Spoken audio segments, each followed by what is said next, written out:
Olá, pessoal. O tema desse vídeo é o seguinte: seriam os animais não humanos pouco prejudicados com a morte? Dando continuidade aí a essa série de vídeos sobre o dano da morte para os animais não humanos, né, que é um módulo do curso Ética Animal, um panorama geral. Bom, vamos voltar então ao apelo à conexão psicológica que a gente começou a discutir no vídeo anterior, né, mas aqui vamos discutir um aspecto diferente disso. Por vezes é defendido que os animais não humanos, ou pelo menos muitos deles, são pouco prejudicados com a morte porque, alegadamente, não possuem uma conexão psicológica forte com o seu futuro. Né? Relembrando, por conexão psicológica se quer dizer o grau com que são mantidas memórias, traços de caráter, crenças, desejos, intenções, etc. Ou seja, o quão parecido o indivíduo é mentalmente ao longo do tempo. Né? Então, nós podemos questionar essa alegação de várias maneiras. Nós vimos 2 vídeos atrás um questionamento a essa alegação de que os animais não humanos têm pouca conexão psicológica ao longo do tempo. E no vídeo anterior, a gente começou a questionar a própria ideia de que o grau de conexão psicológica é relevante para o dano da morte. Então, nós podemos perguntar: por que, para alguém ser bastante prejudicado com a morte, precisaria ter uma conexão psicológica forte com o seu futuro?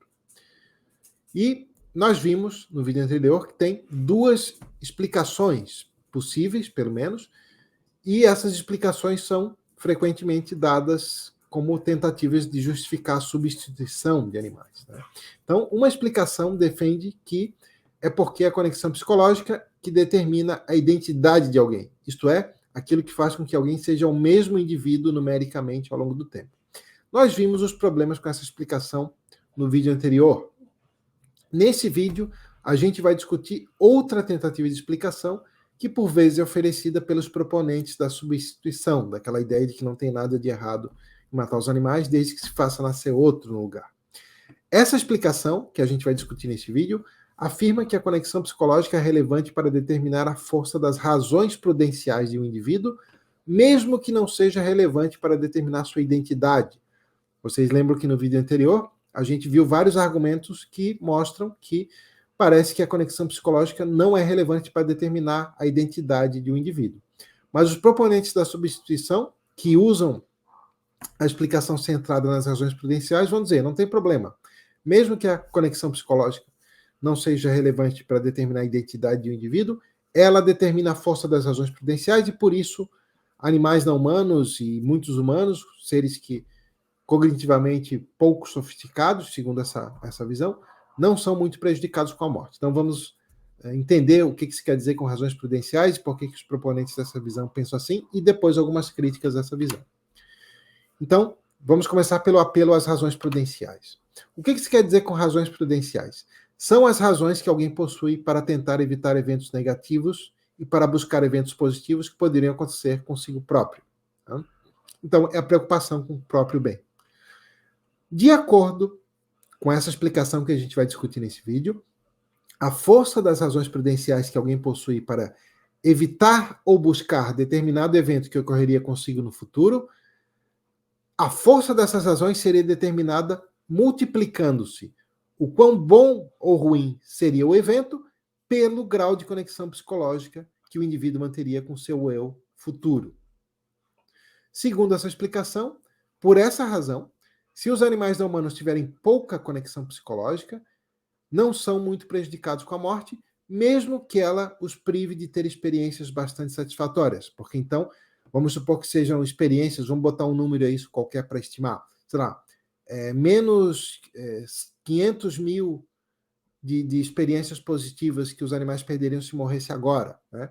Esse menos 500 mil seria multiplicado, sei lá, por 0,01, que seria o grau de conexão psicológica segundo essa visão, que os animais teriam baixa, segundo essa visão. Tá? Então, segundo essa visão, os animais não seriam muito prejudicados com a morte, mesmo que a morte os prive de ter experiências muito positivas. Nós vimos em outro vídeo que uma maneira de questionar esse argumento é negar que os animais não humanos tenham pouca conexão psicológica com o seu futuro. Né? Não sei se vocês lembram, nós vimos lá uma teoria que diz que a maneira adequada de medir conexão psicológica é por meio da proporção de conteúdos mentais em comum e que Na verdade, os indivíduos que possuem pouca sofisticação cognitiva, na verdade, teriam maior conexão psicológica ao longo do tempo, então, que os animais não humanos, principalmente aqueles que têm poucas capacidades cognitivas, teriam maior conexão psicológica. Mas, nesse vídeo agora, a gente vai abordar outro tipo de crítica. A gente vai ver 2 exemplos que desafiam a ideia de que a conexão psicológica seja determinante para a força das razões prudenciais.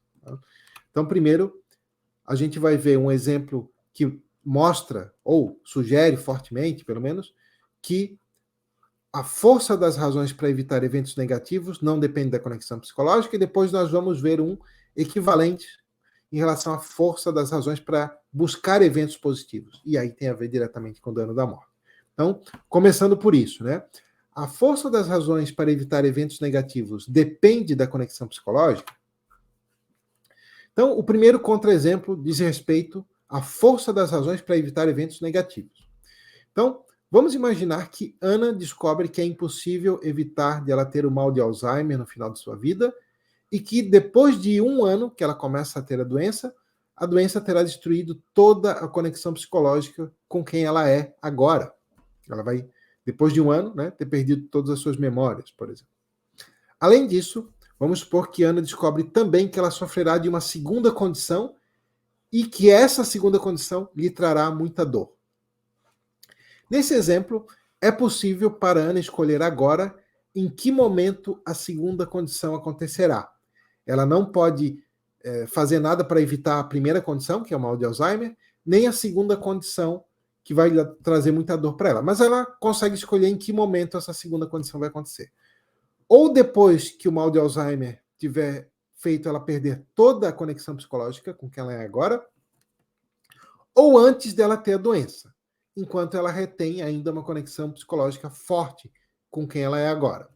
Agora, vamos adicionar uma informação importante. Tem uma diferença.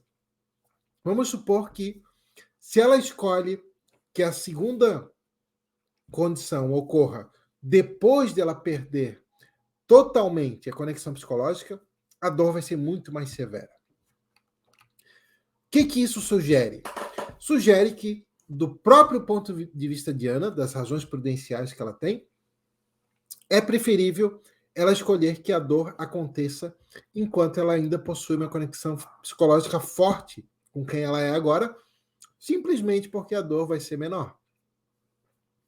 Se o grau de conexão psicológica fosse relevante para determinar a força das razões que alguém tem para buscar evitar um evento negativo que aconteceria consigo próprio no futuro, a gente teria que dizer que é preferível para Ana passar pela dor muito mais intensa, escolhendo que essa dor ocorra depois da perda total da conexão psicológica, porque então essa dor seria multiplicada por 0, segundo aquela medição. Mas esse não parece ser o caso. Parece que é preferível para Ana escolher ter essa dor agora, mesmo que ela tenha uma conexão psicológica mais forte, só porque a dor agora vai ser menor. Então, se esse é o caso, então parece que a força das razões prudenciais para se evitar um evento negativo não depende do grau de conexão psicológica, depende apenas do quão negativo é o evento. Bom, agora vamos ver um exemplo equivalente em relação à força das razões para buscar eventos positivos. Então, a força das razões para buscar eventos positivos depende da conexão psicológica? Vamos ver.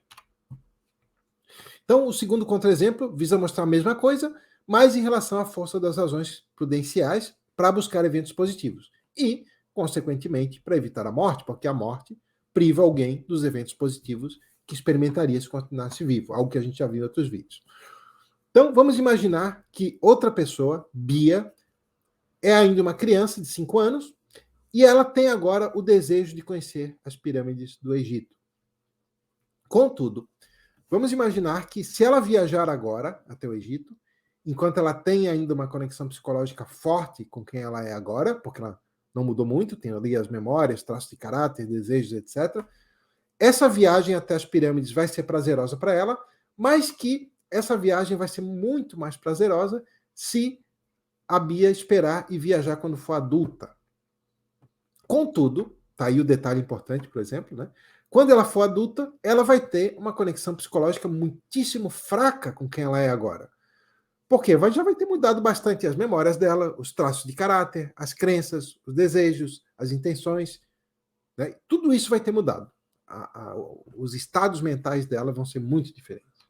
Então, parece que a Bia tem razões prudenciais para preferir fazer a viagem quando ela for adulta, simplesmente por um motivo óbvio, porque a viagem vai ser muito mais prazerosa para ela.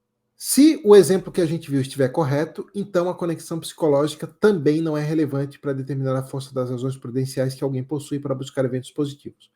Isso sugere, então, que um indivíduo que possui menor conexão psicológica, ou mesmo que não retenha conexão psicológica alguma, por exemplo, alguém que perdeu a memória totalmente, não é necessariamente pouco prejudicado com a morte.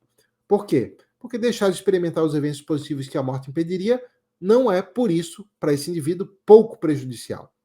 Portanto, um apelo à conexão psicológica não parece conseguir mostrar que os animais não humanos são pouco prejudicados com a morte. É isso então. Obrigado, pessoal, e até o próximo vídeo.